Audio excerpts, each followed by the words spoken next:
Okay तो भाई सबसे पहले बात करते हैं हम लोग कल के स्मैकडाउन के बारे में। तो भाई कल के स्मैकडाउन के ऊपर आपको एक बहुत बड़ा रिटर्न आपको देखने को मिल सकता है, जो कि है भाई हिक्यूलियो का रिटर्न।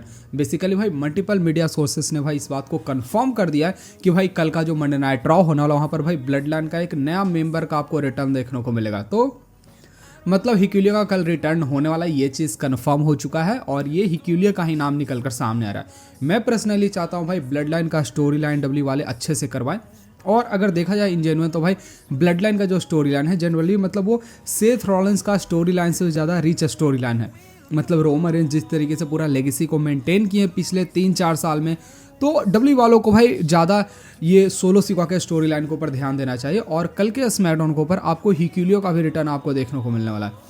तो देखते हैं भाई कैसा रिटर्न होता है। और सबसे बड़ा सवाल भाई हिक्यूलियो अगर किसको ज्वाइन करते हैं। हिक्यूलियो के पास भाई करेंट में 2 ऑप्शन है, या तो सोलो सिक्वा को ज्वाइन कर सकते हैं या फिर वो जेका फाटू को ज्वाइन कर सकते हैं। तो किसके टीम में ज्वाइन करेंगे ये बहुत बड़ा सवाल है। और क्या डब्ल्यू वाले इनका फाइनली राइवलरी इस बार का सर्वाइवल सीरीज के अंदर करवाने वाले, क्योंकि भाई सर्वाइवल सीरीज के अंदर जो वार गेम होने वाला वहाँ पर करेंट रिपोर्ट के अकॉर्डिंग 2 ही राइवलरी जाने वाले, या तो भाई जॉन सीना और सीएम पंक का जॉन सीना और ये कोडी रोड्स का अपना अपना सेना जाने वाला है।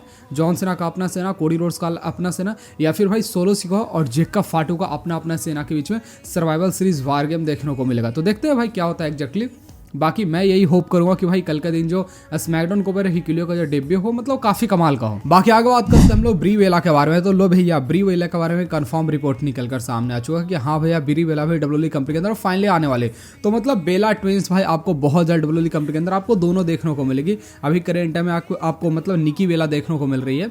तो 1 से 2 हफ्ता तक निकी वेला भाई मेरे ख्याल से मार खाने वाले, क्योंकि जो इवोल्यूशन पीवीपी होने वाला वो अगला महीना होने वाला है। तो 1 से 2 हफ्ता वो मार खाएगी, उसके बाद भाई ब्री वेला आएगी उनको सेव करने के लिए। और फाइनली भाई वो टैग टीम टाइटल के लिए ये लिव मॉर्गन और रैकेल को चैलेंज करने वाला। फाइनली वो टैग टीम टाइटल विन भी मेरे ख्याल से करने वाले इवोल्यूशन पीपीवी के अंदर। बाकी जाके आगे समर स्लैम के अंदर मे बी वो भाई टाइटल को ड्रॉप करके डब्ल्यूडब्ल्यूई कंपनी से चले जाए। पर हाँ अब ब्री वेला के बारे में कंफर्म रिपोर्ट निकल कर सामने आ चुका है। साथ ही साथ भाई निकी वेला के बारे में अब करेंट में ये भी रिपोर्ट निकल कर सामने रहा है कि निकी वेला हमें डब्ल्यूडब्ल्यूई कंपनी के अंदर अभी जो देखने को मिली, बेसिकली इसका वो तैयारी जनवरी मंथ से कर रही थी। तो मतलब काफ़ी टाइम से भाई मतलब निकी वेला इस चीज़ का ट्रेनिंग कर रही थी डब्ल्यूडब्ल्यूई कंपनी के अंदर, किस तरीके से उनको एक लास्ट रन अच्छा वाला देना चाहिए। तो मतलब ये कितना कमाल का चीज़ है भाई। जिस साल जॉन सीना रिटायर होने वाले उसी साल निकी वेला भी रिटायर होने वाले, मतलब दोनों का भाई ये लास्ट ईयर है। तो इसके ऊपर आपका कहना आप लोग बताएगा प्लीज कमेंट में। बाकी नेक्स्ट बात करते हम लोग Roman Reigns versus Seth Rollins के बारे में। तो भाई करेंट रिपोर्ट के अकॉर्डिंग भाई सारे न्यूज सोर्सेज यही बता रहे हैं कि Roman Reigns versus Seth Rollins का मैच आपको इस बार का रेसलमेनिया मतलब अगला साल का रेसलमेनिया 42 के अंदर देखने को मिलेगा। तो देखो डब्ल्यू वाले के पास भाई करेंट में 2 ऑप्शन है। इस वाले मैच को समर स्लैम के अंदर करवा सकते या फिर रेसलमेनिया 42 के अंदर करवा सकते। पर मेरे ख्याल से डब्ल्यू वाले भाई समर स्लैम के अंदर कोई और मैच सेथ रॉलिंस का और रोमन रेंज का करवा देगी। देखते हैं भाई डब्ल्यू वाले कौन सा मैच करवाती है। बाकी देखो डब्ल्यू कंपनी भाई रोमन रेंज का पहले जैसा यूज़ नहीं करने वाली।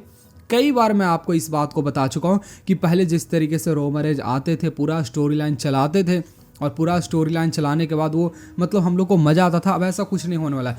रोमन रेंज आप समझो भाई रेसलमेनिया इस बार का 41 हुआ ना, रेसलमेनिया 41 से पहले रोमन रेंज 2 या 3 शो के ऊपर आए थे, 2 या 3 शो के ऊपर आए थे। पूरा रेसलमेनिया बिल्डअप हो गया। तो समर स्लैम को बिल्डअप करने के लिए 2 या 3 शो के ऊपर आएंगे। साल में उनको 2 बार आना ही है। 7 महीना में वो 7 बार आए हैं। अभी 7वां महीना ये चल रहा है ना, मतलब पिछले 7 महीना में वो 7 बार आए हैं। बेसिकली ये रिपोर्ट है, ठीक है।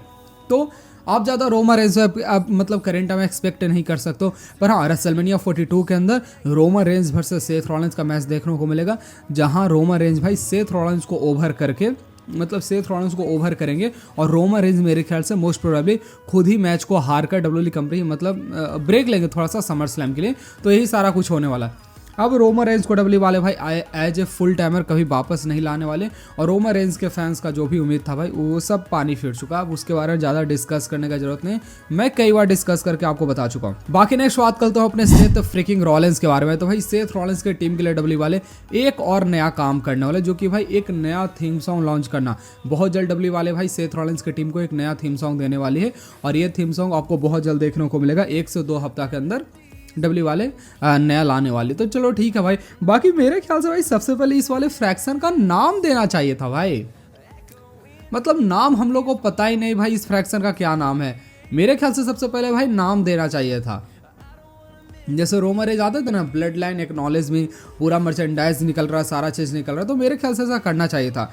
बाकी देखते हैं भाई, मतलब अभी तक फिलहाल भाई सेथ रॉलिंस का टीम ऐसा कुछ डोमिनेट तो नहीं किया है। अब देखो जब डब्ल्यूडब्ल्यूई टाइटल उनके पास आएगा तो क्या करते हैं। फिलहाल money in the bank briefcase है उनके पास, तो नाइट ऑफ चैंपियन के अंदर एक बहुत बड़ा मौका है भाई, मतलब ये अपना ब्रीफकेस को कैसे इन कर सकते हैं, क्योंकि भाई दो चैंपियन वहाँ पर अपना टाइटल डिफेंस करेंगे। सबसे पहले गुंथर अपना टाइटल डिफेंस करेंगे, जो कि मोस्ट प्रोबेबली गोल्डबर्ग के अगेंस्ट करने वाला है। दूसरा भाई जॉन सीना टाइटल डिफेंस करने वाले हैं, वो सीएम पंक के अगेंस्ट करने वाले हैं। तो मतलब यहाँ पर भाई नाइट ऑफ चैंपियन के अंदर सेथ रॉलिंस के पास एक बहुत बड़ा मतलब चांस है money in the bank cashing करने का सक्सेसफुली, और मेरे ख्याल से इस बार सक्सेसफुली कैसिन वो करेंगे। तो देखते हैं भाई किसके ऊपर वो कैसिन करते हैं, उसके बारे में मतलब वीडियो के अंदर डिस्कस करेंगे कभी यार, पर हाँ फिलहाल के लिए इतना ही रखते हैं। बाकी नेक्स्ट बात करते हैं हम लोग बियांका ब्लेयर के बारे में। तो भाई बियांका ब्लेयर के बारे में ये रिपोर्ट निकल कर सामने है कि भाई बियांका ब्लेयर इस बार का इवोल्यूशन 2 पीपीवी इस बार का मिस करने वाले। उसके पीछे का बड़ा सिंपल रीजन भाई, बियांका ब्लेयर के अंगुली के अंदर चोट आ गया था 1-2 हफ्ता पहले, अगर आपको याद होगा तो बियांका ब्लेयर भाई इवोल्यूशन 2 पीपीवी इस बार का मिस करने वाले। समर स्लैम के अंदर आपको शायद से बियांका ब्लेयर देखने को मिल सकती है, क्योंकि समर स्लैम अभी करेंट टाइम में एट प्रेजेंट अभी करेंट टाइम में 52-53 दिन दे रही है समर स्लैम होने में। तो अगर 52-53 दिन में वो रिकवर कर लेती तब भाई बियांका ब्लेयर आपको इस बार का समर स्लैम के अंदर आपको फाइनली देखने को मिल जाएगी। बाकी नेक्स्ट बात करते हैं हम लोग जेड कारगिल के बारे में। तो पता नहीं भाई, मतलब ये क्या ट्रेंड चल चुका है भाई। आप डब्ल्यूडब्ल्यूई सुपरस्टार हो, मतलब डब्ल्यूडब्ल्यूई कंपनी के अंदर जितने भी सुपरस्टार है भाई सारे हॉलीवुड के अंदर जाना चाहते हैं। अब क्या रिपोर्ट है जेट कारगिल के बारे में कि जेट कारगिल भी एक फिल्म के अंदर भी रिसेंट टाइम में काम कर रही। तो मतलब क्या ड्रामा है भाई, जॉन सीना को भी हॉलीवुड के अंदर जाना, सारे सुपरस्टार भाई करेंट अब हॉलीवुड के अंदर काम कर रहे हैं। तो चलो ठीक है भाई, पर मेरे ख्याल से मुझे तो भाई रैंडी ऑर्टन, केन जैसे सुपरस्टार, अंडरटेकर जैसे सुपरस्टार ज़्यादा पसंद आते हैं, जो कि हॉलीवुड के अंदर जाते ही कभी कभी फिल्म करते हैं, पर भाई डब्ल्यूडब्ल्यूई कंपनी के अंदर वो हमेशा रहते हैं, तो ज़्यादा मुझे पसंद आते हैं।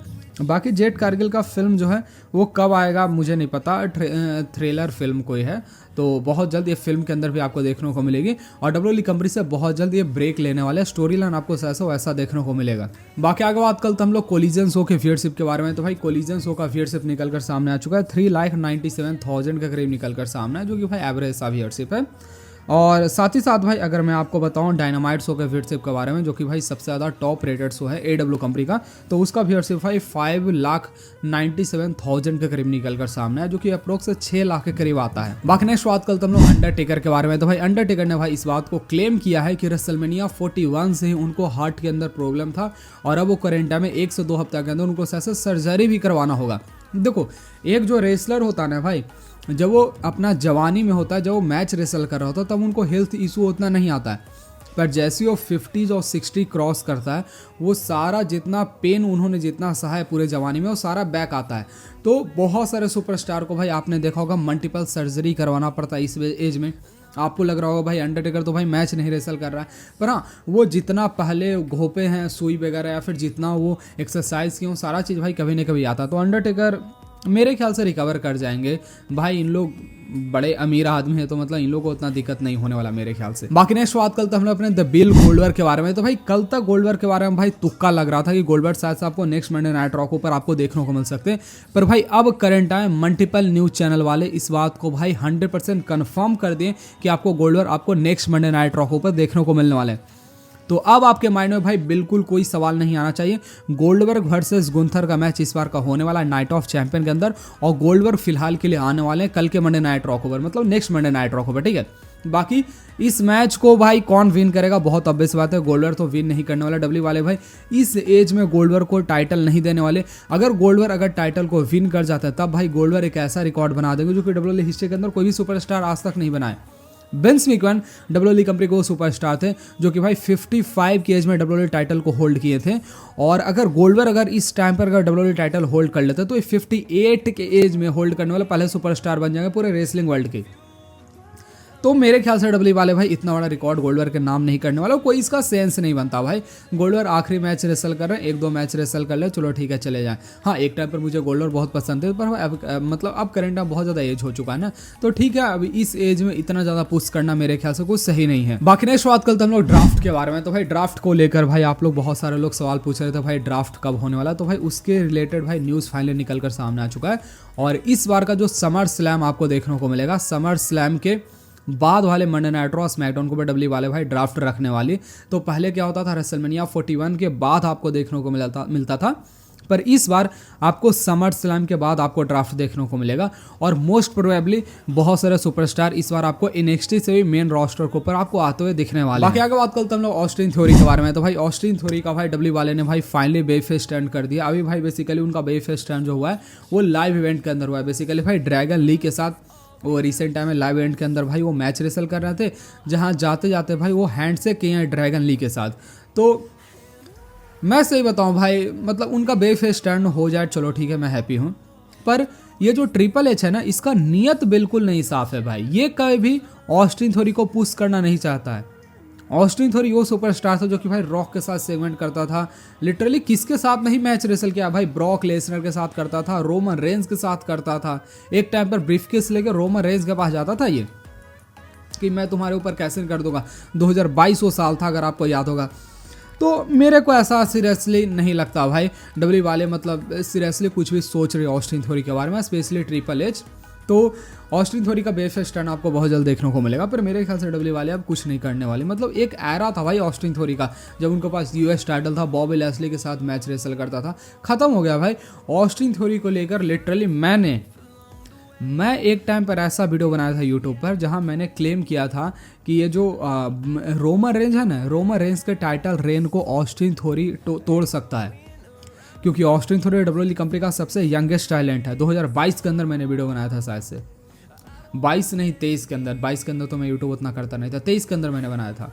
पर अब खत्म हो चुका है भाई ऑस्टिन थ्योरी को लेकर, अब कुछ नहीं है। आगे बात करते हैं अपने 17 time world champion John Cena के बारे में। तो भाई जॉन सीना के बारे में बेसिकली भाई प्लेग्राउंड वालों ने भाई वो लगाया है बेसिकली पोस्टर कि मतलब जॉन सीना का जो लास्ट वाला स्ट्रीक जो है ना, ये मतलब विदाउट ब्रॉक लेसनर ये एंड नहीं हो सकता है। और मैं सही बताऊँ तो मतलब जॉन सीना का अगर हम लोग रेसलिंग कैरियर उठाकर देखें तो उनके रेसलिंग कैरियर में सबसे बड़ा स्टोरी लाइन उनका किंग के साथ चला था। सबसे पहले रैंडी ऑर्टन के साथ चला था, जो कि John Cena versus Randy Orton का मैच हमें देखने को मिल गया। सेकंड भाई CM पंक के साथ चला था, तो जॉन सीना वर्सेस CM पंक का मैच देखने को मिल गया। पर ब्रॉक लेसनर के साथ जो उनका रवलरी चला था, मतलब वन ऑफ द ग्रेटेस्ट रवलरी था।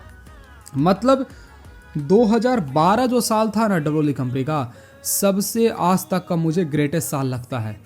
2012 साल सिल्ड का डेब्यू डब्ल्यूडब्ल्यूई कंपनी के अंदर हो रहा है। दूसरा side Brock Lesnar WWE company के अंदर वापस आ रहा है। तीसरा साइड भाई ब्रॉक लेसनर और जॉन सीना का मैच हो रहा है। अंडरटेकर भी शायद उसमें थे, उसमें जॉन सीना और रॉक भी थे। जॉन सीना वर्सेस रॉक का ही मैच उस टाइम पर हुआ था। CM पंक उसमें अपने कैरियर के प्राइम पर थे। तो 2012 साल भाई एकदम जन्नत होगा डब्ल्यूडब्ल्यूई फैंस के लिए। मैं तो भाई उसमें मेरे घर टेलीविज़न नहीं था, मैं तो भाई रेसलिंग देखता भी नहीं था। 2017-18 में मैं पहली बार मैं ग्रेट खली सबको देखा था और रोमन रेंज को देखा था 2017-18 में। मैं झूठ नहीं बोल रहा हूँ। तो मैं रोमन रेंज को पहचानता था नाम से, पर मैं देखता नहीं था। उस टाइम पर मेरे पास फ़ोन भी नहीं था। 2018-19 से मैं रेसलिंग को थोड़ा फॉलो किया था। 2020-21 में मैं थोड़ा और फॉलो किया था। अभी तो भाई मुझे पूरा रेसलिंग का मुझे नॉलेज हो चुका है। मतलब 90s 80s से लेकर अभी तक क्या हुआ मुझे सब पता है। पर हाँ, एक टाइम पर भाई मुझे कुछ नॉलेज नहीं था। जब मैं अपना यूट्यूब वीडियो में स्टार्ट किया था तो मुझे रेसलर का नाम भी नहीं आता था बहुत सारा, अभी भी नहीं आता है। पर हाँ, मैं सारा चीज़ मैं वीडियो देखा। मैं आज के टाइम पर मैं जितना शॉर्ट्स वीडियो बना चुका हूँ, मेरे ख्याल से यूट्यूब हिस्ट्री के अंदर कोई भी यूट्यूबर ऐसा नहीं आएगा जो कि मेरे इतना शॉर्ट्स वीडियो बनाएगा, मैं जितना बना चुका हूँ। तो अब मैं काफ़ी सीख चुका हूँ। पर हाँ, ये रियलिटी है। बाकी 2012 साल सच में भाई काफ़ी कमाल का था डब्ल्यूडब्ल्यूई फैंस के लिए। वैसे लास्ट में आपको बताता हूँ भाई AJ स्टाइल और ट्रिपल एच के बारे में। तो भाई AJ स्टाइल और ट्रिपल एच का मैच बेसिकली डब्ल्यूडब्ल्यूई वाले भाई रेसलमेनिया 37 के टाइम पर करवाने वाले थे। ये चीज़ ऑलमोस्ट उस टाइम पर फिक्स हो चुका था, पर ट्रिपल एच को भाई हेल्थ इशू आ गया था उस टाइम पर, इसलिए ये मैच नहीं हुआ था। बाकी कल का मंडे नाइट रॉ जो होने वाला है, सॉरी स्मैकडाउन जो होने वाला है, मेरे ख्याल से काफ़ी कमाल का होने वाला है। देखो भाई ट्रिपल एच क्या करता है। अभी करेंट टाइम भाई वो अपना दम तो लगा रहा है। अब सोचो हिक्यूलियो, आप समझो भाई, हिक्यूलियो का कॉन्ट्रैक्ट डब्ल्यूडब्ल्यूई कंपनी के साथ आज के 1 साल पहले साइन हो गया था।